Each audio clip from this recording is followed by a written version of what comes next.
रामकृष्ण हरी विठ्ठल केशवा. विषय असा चालू आहे, लक्षात ठेवा की आयुष्यामध्ये जर आपलं आयुष्य वाढवायचं असेल, म्हणजे मृत्यू दूर न्यावायचा असेल, तर आपण जे दररोज थोडं थोडं थोडं थोडं थोडं थोडं जे विष खातोय, विषच म्हणायचं याला, आरोग्याच्या दृष्टीनं खनिज मीठ ते समुद्राच्या पाण्यापासून तयार झालेला असू द्या किंवा खनिजापासून तयार झालेला असू द्या, येतंय का लक्षात?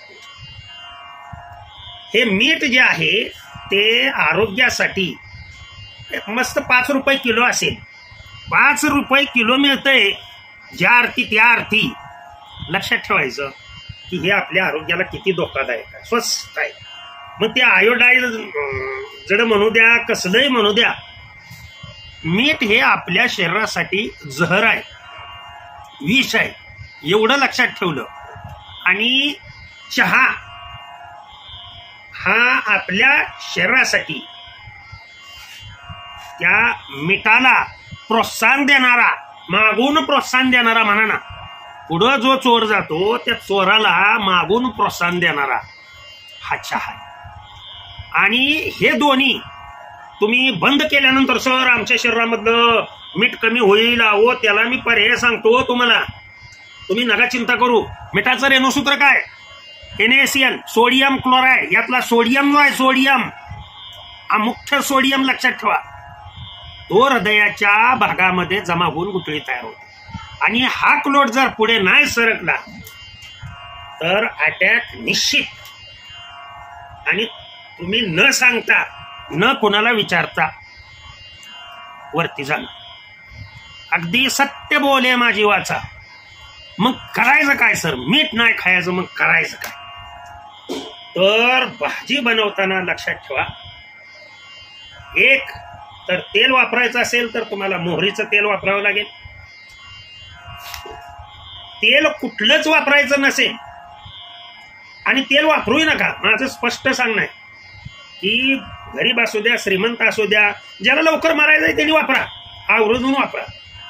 माझी नान अजिबात नाही, मी फक्त खरं सांगतो, सत्य सांगतो, एवढं लक्षात ठेवा. देण्यात आलं. आणि असा पूर्ण शरीर शास्त्र कशावर चालतं? तुम्ही पुन्हा ऍडमिट होणार, गोळ्या खाणार, खर्च करून दवाखान्यातनं माघारी येणार, बरं होणार, देण्यात आलं का तुमचं? पर आजार तुम्ही पुन्हा मीठ खाणं चालू ठेवलं, खाओ पण प्रमाणात, त्याला लिमिटेशन. आणि ज्यांना पूर्णपणे मीठ बंद करायचं त्यांच्यासाठी मी अतिशय महत्वाचा, भाजी करतानाच काय करायचं ते पहा. अर्धा चमचा मोहरी, लक्ष द्या या गोष्टीवर, अर्धा चमचा मोहरी आणि काळी मिरी 3 किंवा 4, आलं का लक्ष? बारीक कुटायची, चेचायची, पावडर करायची. त्या मोहरीची बी पावडर झाली पाहिजे आणि ह्याची बी पावडर झाली पाहिजे. एकंदरीत केलं तरी सुद्धा चालतंय. एक म्हणजे प्रमाण तुम्हाला सांगतो, 100 ग्रॅम मोहरीला फक्त 20 ग्रॅम हे घ्यायचं, काळी मिरी घ्यायची. आणि ते एकत्रित केल्यानंतर मोहरीचं तेल टाका, तेल नसलं तरी चालतंय. भाजी करताना लक्षात ठेवा, त्याच्यामध्ये भाजीमध्ये त्यातला हा थोडासा एक अर्धा चमचा भाग त्याच्यामध्ये टाका आणि वरून थोडंसं लिंबाचे 5-7 थेंब पिळायचे भाजीमध्ये. 1 नंबरची. तुम्हाला या भाजीत मीठ नाही असं कधीच बसणार. पहिल्यांदा जरा नवीन नवीन सवय लागेपर्यंत जरा थोडं. आणि त्यानं काय काय होत नाही मला फक्त सांगा बरोबर. बॅड कोलेस्टेरॉल शरीरामध्ये साठल्याने एक तर मुलं जन्माला येत नाही, स्पर्म काउंट कमी होतो. नीट लक्ष द्या.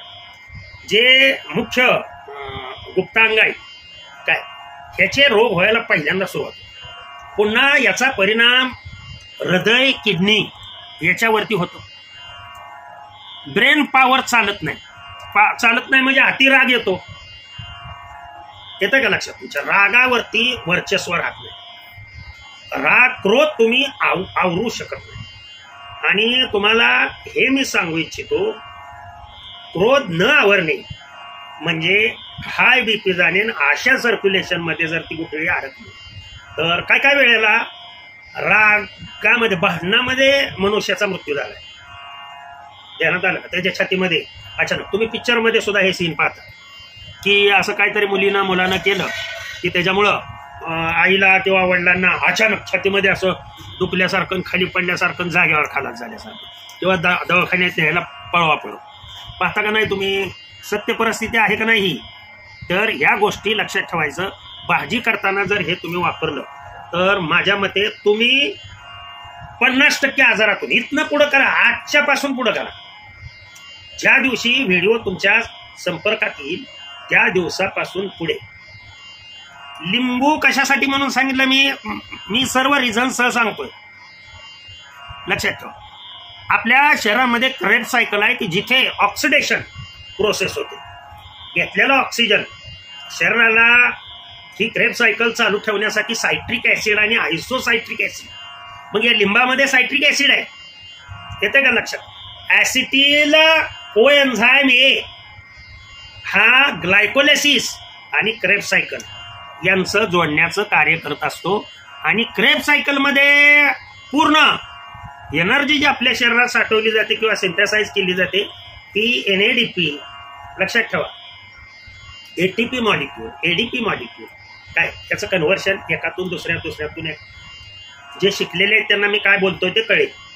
लक्षात आलं का? फक्त माझ्या गोरगरीब लोकांना ज्यांना हे नको वाटतंय व्हिडिओ ऐकायला त्यांनी स्किप करून पुढे दुसरा चॅनल पहा.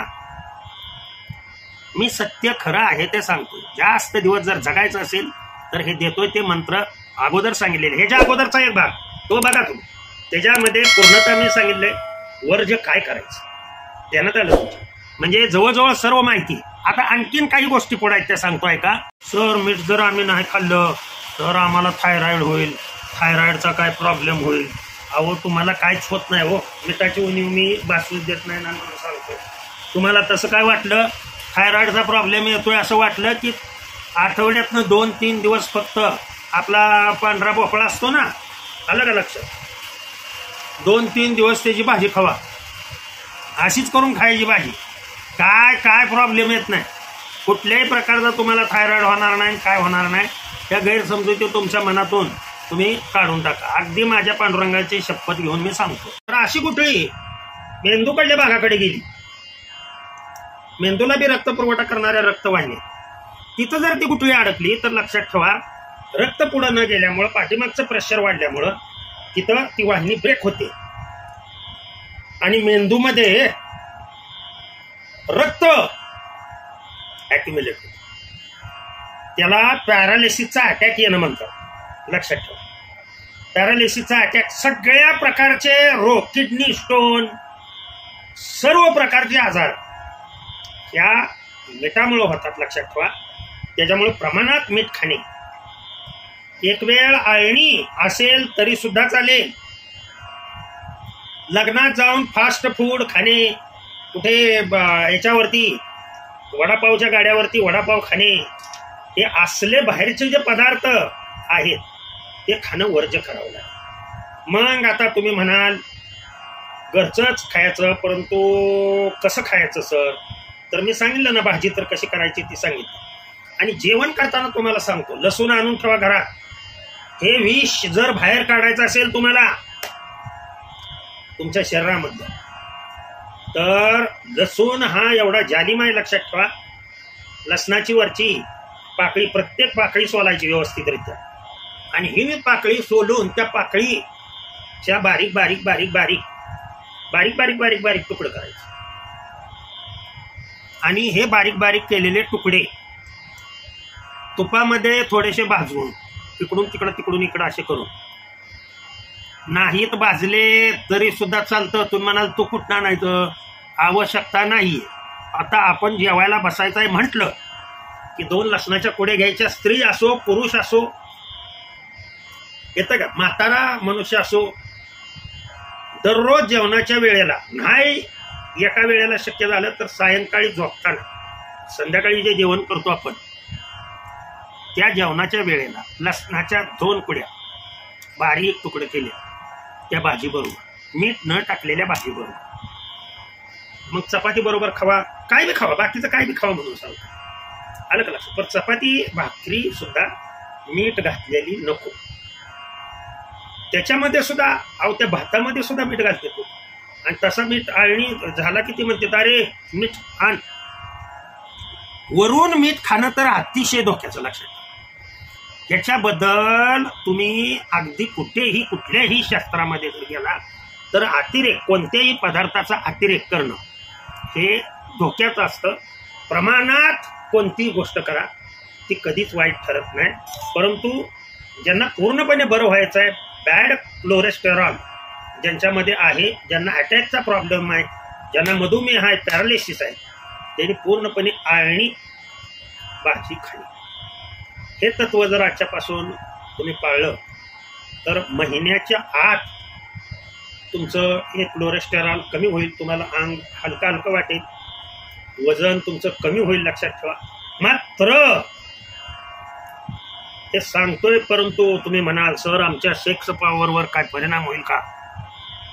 अहो 100 वर्षाचं म्हातारं सुद्धा पुन्हा लग्न करायला तयार होईल. ध्यानात आलं का? सेक्स पॉवर वरती ह्याचा काही दुष्परिणाम होत नाही. स्त्रीनी पुरुषांनी दोघांनीही हे जर मी सांगितलेलं जर व्यवस्थितरित्या केलं तर माझ्या मते तुमच्या गोळ्या ज्या आहेत त्या आपोआप हळूहळू कमी होत जातील. गोळ्या तुमच्या चालूच राहू द्या, परंतु हा उपाय योजना जेव्हा तुम्ही व्हिडिओ पाहणार आहे तेव्हापासून सुरू करा. भगवंताचा निरोप होता, तो निरोप मी तुमच्यापर्यंत आणून पोहोचवण्याचं काम केलं. चांगला योग्य वाटला, कुणाला योग्य वाटेल, कुणाला अयोग्य वाटेल, त्याला मी I am responsible for that what I say, but not for what do you think. नेहमी लक्षात ठेवा, मी नेहमी सांगत असतो. तुम्ही त्याचा विचार काय करता ह्याला मी जबाबदार नाही, परंतु मी जे बोलतो त्याला मी जबाबदार आहे. झालेली सेवा भगवंताच्या चरणी, तुमच्या सर्वांच्या चरणी अर्पण करून सेवेला पूर्णविराम देतो.